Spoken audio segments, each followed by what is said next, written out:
Nuestro invitado es catedrático de Económicas y Empresariales y asesor del Banco Mundial, también profesor en la Universidad de Barcelona. Juan Corona estuvo recientemente en Pamplona para pronunciar una conferencia con un título muy sugerente: lo que pedimos los ciudadanos al nuevo gobierno. Señor Corona, ¿cómo está? Buenas noches. Pues muy bien, encantado de estar aquí con ustedes. Gracias por estar en el plató de Canal 6. Y creo que la primera pregunta es para usted. ¿Qué pedimos los ciudadanos? ¿Qué pide usted como ciudadano al nuevo gobierno? Hombre, desgraciadamente tengo que decirle que muchas cosas, ¿no? Si fuera solo una sería demasiado fácil.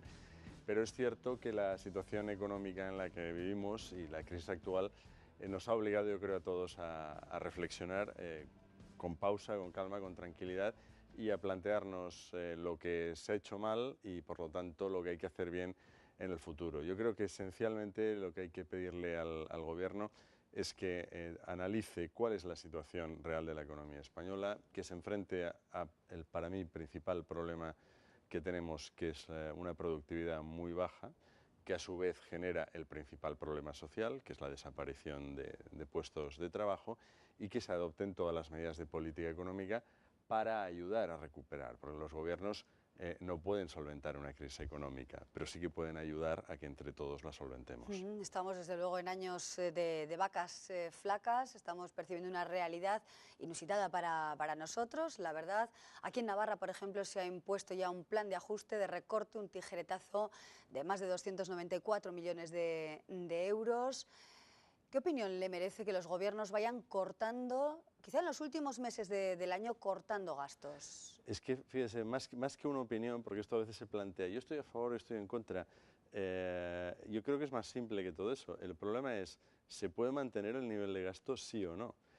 Como me decía hace poco un político importante español, dice, en realidad no estamos recortando, simplemente es que no hay en caja para pagar, por lo tanto, nos gusten o no nos gusten, y a nadie nos gusta que nos recorten nada, pero en ocasiones no queda otro remedio que asumirlo. Por lo tanto, yo creo que es algo necesario, no es que sea bueno ni malo, es necesario, sencillamente. De alguna manera esos recortes más o menos son comprendidos, ¿no?, por la ciudadanía, de alguna manera, aunque con críticas, sobre todo en algunos sectores, como puede ser áreas, ¿no?, la salud o la educación, pilares importantes de una sociedad. Pero esto contrasta y parece, en cierto modo, desequilibrado con el sueldo que perciben nuestros mandatarios, sueldo, bueno, como miembros del gobierno, por ejemplo, dietas, bueno, pues de algún organismo, en este caso en Navarra, de Caja Navarra. Es una polémica que se ha suscitado recientemente aquí en nuestra comunidad. Es difícil, ¿no?, de asumir que haya tantos mileuristas frente a políticos que están ganando pues bastante más de 100.000 euros, por ejemplo, al año. Claro, esto en época de vacas gordas, como comentabas, no había ningún problema, porque más o menos todo el mundo iba funcionando. En época de vacas flacas es cuando más se notan este tipo de cuestiones, y hay que entender, lógicamente, que la ciudadanía sea bastante más exigente.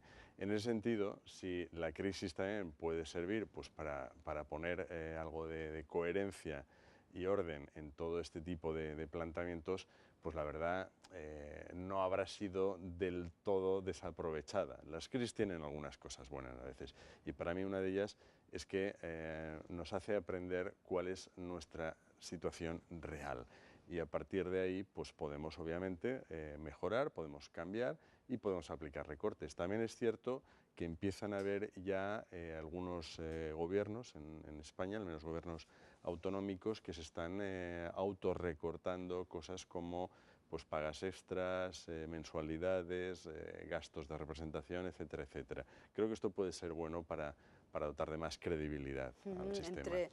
Además, hay dos palabras que están sobre la mesa, ¿no?, lo legal y lo éticamente reprobable. Claro, esos son dos conceptos que siempre serán muy distintos. Lo legal es sencillamente lo que contempla la normativa, y esto en principio no es que no sea discutible, todo es discutible, y para eso tenemos sistema judicial y jueces. Pero en principio, bueno, pues lo que dicen las normas pues se cumple o no. Claro, la parte ética es mucho más liberal, es mucho más abierta, porque depende esencialmente de interpretaciones. Yo en este tema concreto que usted comenta, creo que hay una cuestión que es importante, que es la siguiente, y es que no estamos hablando tanto de remuneraciones, sino de exigencia a cambio de las remuneraciones. Una hora, por ejemplo, de participación en un consejo, 1.700 euros. ¿Cuánto da de sí esa persona para percibir un salario que muchos españoles no lo tienen? Yo creo que ese es el quid. O sea, no tanto el dinero, sino la dedicación, por un lado, y, ojo, y la responsabilidad, por otro. Porque es cierto que hay trabajos de dedicación a lo mejor no muy alta, pero de extrema responsabilidad. También es cierto que entonces las personas que ejercen estos trabajos deben asumir esa responsabilidad. O sea, ha de haber una simetría en la sociedad. Todo trabajo tiene que estar en consonancia con su remuneración, de acuerdo a su dedicación y al grado de responsabilidad que luego podremos exigir a cada persona. Quizás sería conveniente abrir un debate, ¿no?, acerca de cuánto deben cobrar quienes nos representan. Bueno, es un debate que se puede abrir además con información del sistema comparado, porque como este es un tema del cual disponemos de información pública, yo soy muy partidario siempre de mirar el sistema comparado, porque creo que nosotros no vamos a ser más listos que los demás. Entonces, bueno, vamos a ver, por ejemplo, qué hacen en Europa, ¿no?, en los países desarrollados de Europa, y bueno, eso será, no digo que tengamos que copiarlos, pero nos van a dar algunas pistas, algunas ideas sobre cómo hay que hacer las cosas. Mirando a Europa hay varias cuestiones también muy de actualidad. Por ejemplo, ¿qué le parece o qué opinión, cómo contempla este escenario, ¿no? Hay países como Alemania que subvenciona a partidos políticos y a sindicatos en función de la financiación privada que hayan logrado. En España no ocurre esto. Habría que reducir, por ejemplo, para salir también de la crisis, las aportaciones, las subvenciones a los partidos políticos y a las centrales sindicales. Yo creo que cualquier institución tiene que tener una financiación clara y transparente, ¿no? Porque al final eso evita que haya otro tipo de problemas. Y en este sentido se ha comentado bastante en España. Yo desde que tengo memoria, desde que estoy en el ámbito profesional, oigo hablar del tema de la ley de financiación de los partidos, por ejemplo. Lo que pasa es que en España pasan cosas muy curiosas, y es que hay una serie de temas de los cuales estamos perpetuamente hablando sobre su necesidad, pero nunca jamás se hace nada. Pero nunca resolviendo. Efectivamente. Entonces, este es un ejemplo. O sea, si alguien me dice, oye, este tema es que habría que hablar, digo, sí, sigamos, yo creo. Estoy leyendo incluso artículos en prensa hace 30 años y demás. Pero bueno, a eso hablamos del tema. En Centro Europa, digamos, son quizás de hablar menos y de actuar más. A mí me gusta más, yo en este sentido que soy muy español, pero me gusta mucho más la acción, ojo, que debe conllevar un debate previo, pero el debate por sí mismo, llega un momento que se convierte en estéril. Menos hablar por hablar y quizá más ejecutar, ¿no? Efectivamente. Así es. Bueno, más cuestiones. Adelgazar la administración, limitar el número de funcionarios, recortar incluso. Bueno, claro, el tema de adelgazar es muy coloquial, pero claro, depende sobre qué adelgacemos. Es decir, si una persona que está en su peso óptimo la obligamos a adelgazar, pasará a estar por debajo del peso recomendado. Pero si obligamos a adelgazar a una persona que tiene sobrepeso, a lo mejor lo que estamos haciendo incluso es ayudarle para que esté en un peso mucho más aconsejable para su salud. Por lo tanto, el adelgazar es bueno o malo en función de la situación de partida. Esto, por supuesto, hay que aplicarlo gobierno por gobierno, partida de gasto por partida de gasto, pero en términos genéricos, si uno analiza la evolución, por ejemplo, del sector público en España en los últimos años, es probable que, digamos, hubiera crecido más de lo deseable y, en consecuencia, un adelgazamiento selectivo y bien ordenado pueda ser una ventaja para todo el mundo. Por lo tanto, el depende ahí sí que hay que aplicarlo. No es lo mismo adelgazar perdiendo masa muscular que adelgazar perdiendo grasa. Lo primero sería malo, lo segundo es bueno. Bueno, también seguimos mirando a Europa. El presidente de la Comisión Europea, Durão Barroso, ha apretado las tuercas a la banca, algo que no ha gustado mucho en nuestro país.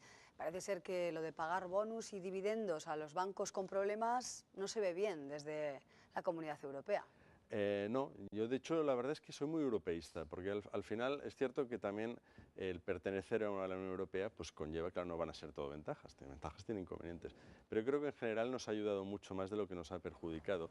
Y el problema de los planteamientos de Durão, como hemos visto, básicamente es que van a tener contestación en algunos países y sobre todo en algunos de los países que realmente tienen más peso en Europa, léase esencialmente Alemania y Francia, que es lo que estamos viendo en esta crisis, ¿no?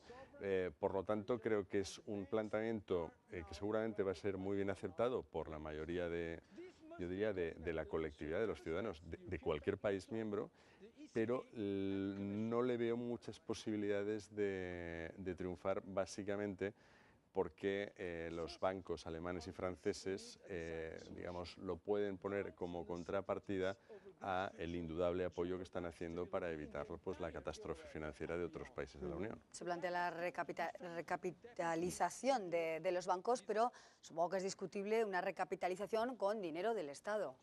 Evidentemente, este es el gran problema que tenemos. El sector financiero yo creo que hay también que repensarlo y reorganizarlo. Y no solo es un tema de regulación, porque hay gente que dice más regulación. O sea, el sector financiero está muy regulado, pero aquí y en Estados Unidos también. ¿Y qué pasó pues, con Lehman Brothers y con muchos bancos? O sea, a ver, el tema no es regulación, el tema es hacer bien las cosas. Y al final... le digo esto porque es una tendencia, la gente se queda muy tranquila si sabe que hay mucha normativa, mucha regulación. Yo prefiero menos que se pueda aplicar y que se pueda cumplir. Es un tema de pragmatismo. Más efectivo. Sí, mucha normativa, muchísima, llega un momento que como es sencillamente inaplicable, es como si no tuviéramos ninguna. Bueno, las empresas familiares es uno de los temas que ha estudiado usted en profundidad, ha escrito varios libros además relacionados con este asunto, empresas familiares que aquí, por ejemplo, en Navarra, pues han sido parte importante del tejido económico de nuestra sociedad, las pequeñas y medianas empresas. ¿Cree usted que quizá siguiendo por ese camino se puede salir mejor de la crisis, pensando en pequeñas empresas, bueno, pues familiares o no, pero en esas pymes que han dado mucha vida a la economía navarra? Es interesante esta pregunta que me hace, porque en contra de lo que opina la gente, las empresas familiares están aguantando mucho mejor la crisis que las no familiares. Y además esto tiene una lógica total y absoluta. Las empresas familiares, sobre todo estas pymes a las que se refiere, normalmente representan la totalidad del patrimonio familiar y por lo tanto lo van a defender, o sea, van a tomar todas las medidas necesarias, por ejemplo, recortes en gastos, si hay que hacerlos, ¿no? Las empresas no familiares no tienen este tipo de vinculación.